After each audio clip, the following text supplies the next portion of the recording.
हमारे चैनल को सब्सक्राइब करने के लिए सब्सक्राइब के इस बटन को ऐसे दबाएं, फिर नोटिफिकेशन पाने के लिए इस बेल आइकन को ऐसे प्रेस करें और नोटिफिकेशन को ऑन कर लें। धन्यवाद। वेलकम साथियों, एक बार फिर एपिक एजू चैनल पर हम आपका स्वागत करते हैं और उम्मीद करते हैं कि आप और आपका परिवार एकदम स्वस्थ, मस्त और बिंदास होगा। जैसा कि भाई आप स्क्रीन पर देख रहे हो, आज का जो हमारा महत्वपूर्ण मुद्दा है वो है भर्तियों को लेकर। क्योंकि आपको पता है पिछले 5 सालों से कोई भी भर्ती अच्छे तरीके से नहीं हुई है। केवल एक कॉमन एलिजिबिलिटी टेस्ट हुआ है पिछले 5 सालों में, और जो बच्चे तैयारी कर रहे हैं या वो इस जो सीटी में नहीं बैठ पाए थे, तो जो वो तैयारी कर रहे हैं क्या उनको कभी मौका मिल सकता है या नहीं, तो इन्हीं बातों पर चर्चा करेंगे। जो नेक्स्ट सीटी होगा उस पर बात करेंगे, और जो सीटी 2023 के पास वाले हैं सभी, क्या उनको नौकरी मिलेगी या फिर उनके लिए क्या व्यवस्था की जाएगी, सारी बातों पर हम चर्चा करेंगे।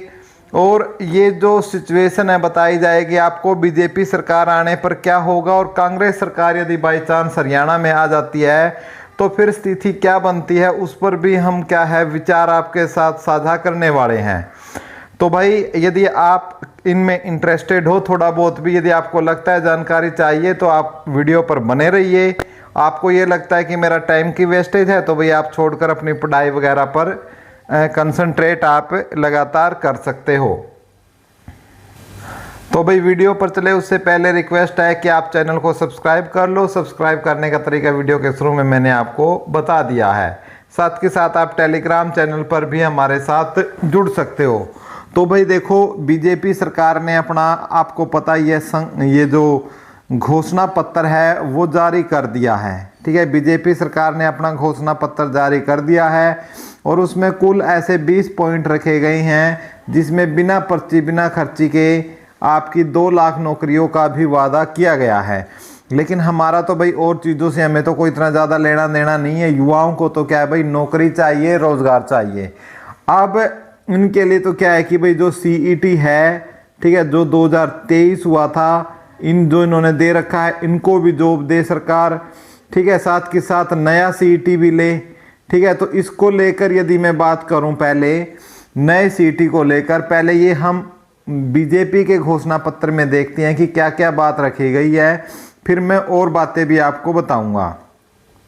देखिए भाई, जो हम काम की बातें हैं उन्हीं काम की बातों पर डायरेक्ट चलेंगे। ठीक है, तो हम चलते हैं भाई अपना। तो ये देखिए भाई, आपका पॉइंट नंबर 6, हम सीईटी सी और सीईटी डी की नई परीक्षाएं कराएंगे। तो जो सीईटी 2024 की यदि हम बात कर रहे हैं, उनकी बात हम कर रहे हैं, सीईटी 2024 की।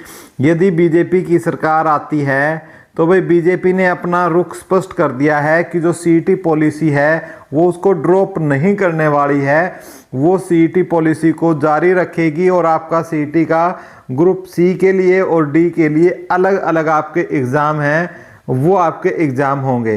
तो इन्होंने इसमें बोला है कि हम 24,000 युवाओं को, जो भर्तियां हो चुकी है, जो जिसमें ग्रुप 1, 2, 56, 57 और जो हरियाणा पुलिस है, इनको ज्वाइनिंग हम अपने शपथ बाद में लेंगे। पहले इन बच्चों को हम रिजल्ट निकाल लेंगे और ज्वाइन कराएंगे। उसके बाद सीईटी 2024 के बेस पर ये इन्होंने बोला है कि हम नवंबर में 16,000 युवाओं को group A, B, C, D की पक्की सरकारी नौकरियां देंगे। यानी जो आपका सीईटी है वो आपका अक्टूबर में, आपका लेके अक्टूबर नवंबर में आगे 16,000 भर्तियों के लिए भर्ती प्रक्रिया ये स्टार्ट करेंगे, जिसमें आपकी कुछ ए और बी की भी थोड़ी बहुत है, बाकी सी और डी की ही है इसमें ज़्यादातर। ठीक है, ज़्यादातर सी और डी की है। उसके बाद इन्होंने कहा है कि ये भर्ती पूरी करने के बाद, ठीक है, आपकी नवंबर में, तो नेक्स्ट ईयर आ जाएगा 2025 में। तो ये 2025 में इन्होंने बोला है कि हम एक सीईटी और लेंगे, सीईटी 2025, और उसके तहत हम 50,000 नई सरकारी भर्तियों पर प्रक्रिया स्टार्ट करेंगे, और जिसमें से केवल 15,000 पद, 50,000 में से 15,000 पद क्या है, सिर्फ और सिर्फ हम क्या है महिलाओं के हम फिल करेंगे, अलग से उनके लिए रिजर्वेशन लेकर आएंगे। ठीक है, जो 90,000 सरकारी पदों पर है जो उपरोक्त बताई है, इसके अलावा बाकी के 4 सालों में, यानी पूरे पहले 1 साल का इन्होंने ये बता दिया कि हम पहले साल ये करेंगे, उसके बाद बाकी के जो 4 साल है उसमें अलग अलग हर साल ये इन्होंने कहा है कि हम सीटी लेंगे और 1,10,000 युवाओं को बिना पर्ची बिना खर्ची पक्की सरकारी नौकरियां देने का भी हम इसमें काम करेंगे। तो ये बीजेपी की तरफ से बहुत ही बड़ा ये स्टेटमेंट है, कह सकते हो।